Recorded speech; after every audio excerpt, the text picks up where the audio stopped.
Grocery शॉपमध्ये सामान घेण्यासाठी गेले तेव्हा सिया मागत होती ही बटर चकली। तर मी तिला म्हटलं आपण इथे नाही घरी जाऊन मस्त फ्रेश चकली बनवूयात। काय बनवू आज? चकली आता चकली खायची तुला? तर चला, सियाची फरमाईश आलेली आहे बटर चकलीसाठी आणि त्यासाठी इथे मी घेतलेलं आहे तांदळाचं पीठ। मस्त बारीक वाटलेलं तांदळाचं पीठ आपल्याला घ्यायचं आहे। त्यानंतर फुटाण्याची डाळ जी असते ती डाळ मी मिक्सरला लावून घेतलेली आहे। छान बारीक वाटून एकदा चाळून घ्या। त्यानंतर यामध्ये मी ॲड केलेले आहेत तीळ आणि रेसिपीचे सगळे जे मेजरमेंट आहेत डिस्क्रिप्शनमध्ये मी दिलेले आहेत। त्यानंतर काळी मिरी पावडर मी ॲड केलेली आहे। तुमच्याकडे जर पांढरे मिरे असतील तर पांढऱ्या मिऱ्याची पावडर ॲड करा, म्हणजे रेसिपीचा कलर बदलणार नाही, चकलीचा कलर बदलणार नाही। त्यानंतर जिरा पावडर, थोडंसं हिंग मी टाकलेलं आहे आणि त्यानंतर चवीनुसार मीठ आपल्याला यामध्ये ॲड करायचं आहे। तर खूप सोपी आहे तशी पद्धत बघायला गेलं तर। हे सगळं मिक्स केल्यानंतर आता आपण बनवत आहोत बटर चकली आणि त्यामुळे रूम टेम्परेचरचं बटर, इथे सॉल्टेड बटर तुम्ही वापरू शकता किंवा अनसॉल्टेड वापरू शकता, पण मिठाचं थोडंसं प्रमाण तुम्हाला मग ॲडजस्ट करावं लागेल। आता इथे मी सॉल्टेड बटर वापरलेलं आहे। अमूलचं बटर जे जनरली मिळतं ते तुम्ही इथे वापरू शकता आणि हे छान हाताने आपल्याला मिक्स करून घ्यायचं आहे। तर रिसेंटली मी एक कुल्फी प्रीमिक्सचा व्हिडिओ तुमच्यासोबत शेअर केला होता आणि तुम्ही सगळ्यांनी खूप छान पसंती आणि खूप छान छान कमेंट त्या व्हिडिओ खाली पोस्ट केलेल्या आहेत।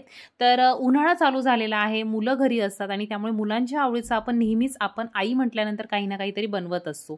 तर तुम्हाला जर असं काही शिकायचं असेल माझ्याकडून किंवा एखादी रेसिपी तुम्हाला जाणून घ्यायची असेल तर नक्की कमेंट करून सांगा, म्हणजे मला त्या रेसिपी पुढे तुम्हाला करून दाखवता येतील आणि येणाऱ्या आपल्या सिरीजमध्ये त्या रेसिपीज मी तुमच्यासोबत शेअर करेल। तर आता थोडंसं कोमट पाणी वापरून, फार गरम नाही, कोमट पाणी वापरून आपल्याला हे पीठ जे आहे ते चांगलं घट्टसर असं मळून घ्यायचं आहे आणि खूप जुनं पीठ वापरू नका। जनरली आपण घरामध्ये जे भाकरीसाठी वापरतो ते पीठ तुम्ही इथं वापरलं तरीही चालतं। आता हे छान मिक्स करून घ्यायचं आहे। तोपर्यंत तुम्ही जर फेसबुकला मला पहिल्यांदाच बघत असाल तर माझ्या या पेजला तुम्ही फॉलो करायला विसरू नका। जर तुम्ही यूट्यूबवर सुद्धा prajaktaskitchen.com असं सर्च केलं तर तुम्हाला तिथे सुद्धा माझं खूप जुनं चॅनल आहे आणि तिथे खूप साऱ्या रेसिपीज मी शेअर करत असते, तिथे सुद्धा मला सबस्क्राईब करायला विसरू नका। सेम इंस्टाग्रामवर पण आपलं prajaktaskitchen.com पेज आहे, तिथे शॉर्ट रेसिपी मी शेअर करत असते, तर तिन्ही ठिकाणी मला सबस्क्राईब फॉलो करायला विसरू नका। तर आपलं पीठ मळून झालेलं आहे, थोडंसं याला आता आपण बाजूला ठेवणार आहोत आणि तयार करून घेऊयात आपला आता साचा। तर इथे मी अशी स्टारची जी आपली चकलीची जी रिंग असते ती मी मोल्डमध्ये आपला चकलीचा जो साचा आहे त्या साच्यामध्ये ॲड केलेली आहे। तुमच्याकडे तो उभा साचा दुसरा प्रेसचा मिळतो तो वापरला तरीही चालेल।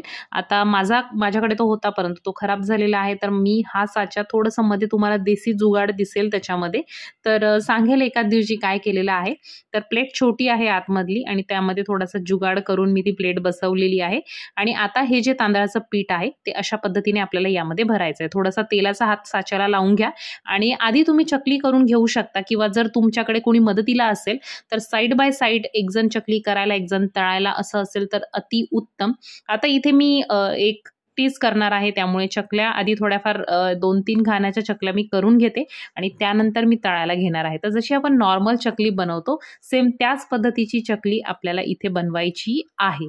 तर इथे तुम्ही बघू शकता अशा पद्धतीच्या चकल्या बनवायच्या आहेत आणि बनवताना त्याचा स्टार्टिंग पॉईंट आणि एंडिंग पॉईंट जो आहे तो स्टिक करायला मात्र विसरू नका, कारण तळताना बऱ्याच वेळेस ती तांदळाची चकली असल्यामुळे ती सुटते आणि मोकळी होते। तर ही जी चकली आहे जनरली आपण मार्केटमधून जेव्हा चकली घेतो बऱ्याच वेळा त्यामध्ये उडीद डाळीचं पीठ सुद्धा ॲड केलं असतं, कधीतरी आपण ती सुद्धा ट्राय करूया, ती सुद्धा खूप छान लागते। तर अशाच प्रकारे सगळ्या चकल्या मी इथे तयार करून घेत आहे आणि जेव्हा मी असं काहीतरी करत असते तेव्हा सिया आली नाही असं कधी होणारच नाही, कारण आईच्या मागे मागे सारखी ती फिरत असते। ती बऱ्याच वेळची मला करू दे असा तिचा आग्रह चालला होता। मी थांब बोलल्यानंतर थोडासा तिला राग आला आणि जेव्हा मी तिला करायला दिली चकली तेव्हा ती खूप खुश झाली। तर इथे आता मी तिला बोलले आहे चल आपण दोघी चकली बनवूयात, तर ती एकदम खुश झाली आणि तिला सुद्धा आता करायची आहे चकली। तर चला तिला सुद्धा तर आता या उन्हाळ्याच्या सुट्टीमध्ये मुलांना इन्व्हॉल्व करून काही गोष्टी आपण करू शकतो. आणि आता मुली असतात त्यांना रेसिपीबद्दल अट्रॅक्शन असतं, मुलांना थोडं वेगळ्या गोष्टीचं अट्रॅक्शन असतं. आणि ही माझ्या नेहमी मागे पुढे रेसिपी करताना फिरत असते. तिला कॅमेरामध्ये सुद्धा यायचं असतं, ती सुद्धा दिसली पाहिजे व्हिडिओत. इथे तुम्ही नीट ऑब्झर्व केलं तर जसं मी टॉप घातलेला आहे त्याप्रमाणे तिने बरोबर मॅचिंग मला कलर शोधून आणलेला आहे. तर तिची चकली फेल गेली आणि तिला जेव्हा ते जाणवलं तेव्हा तिनेच तिच्या हाताने मोडून टाकली. तर इथे मी चकल्या तयार केलेल्या आहेत. आता आपल्याला मीडियम फ्लेमवर या सगळ्या चकल्या तळून घ्यायच्या आहेत. चकल्या तळताना बऱ्याच वेळा ही फ्लेम जी असते ती खूप महत्त्वाची असते, म्हणजे आपण कोणत्या फ्लेमवर या चकली तळत आहोत. मीडियम फ्लेमवर गरम करून घ्यायचं आहे, त्यातून धूर येता कामा नये. खूप बॉइलिंग हॉट सुद्धा आपल्याला तेल नकोय, गरम करून घ्यायचं आहे. आणि त्यानंतर चकल्या आपल्याला त्यामध्ये टाकायच्या आहेत. चकल्या टाकल्यानंतर साधारणतः मिनिटभराने गॅस आपल्याला कमी करायचा आहे, लो टू मीडियममध्ये. आणि त्यावर मंद आचेवर जोपर्यंत हे बुडबुडे कमी होत नाहीत तोपर्यंत चकली तळायची आहे.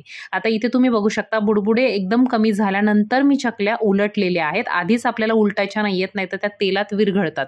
तर अशा प्रकारे आपल्याला चकल्या उलट करायच्या आहेत. तर असं मंद आचेवर तळल्यानंतर या ज्या चकल्या आहेत त्या खुसखुशीत होतात, छान कुरकुरीत लागतात. आणि झाल्यानंतर थंड झाल्या की डब्यात भरून आपण यांना ठेवू शकतो. तर इथे असं छान खरपूस कलर येईपर्यंत चकल्या आपल्याला तळायच्या आहेत.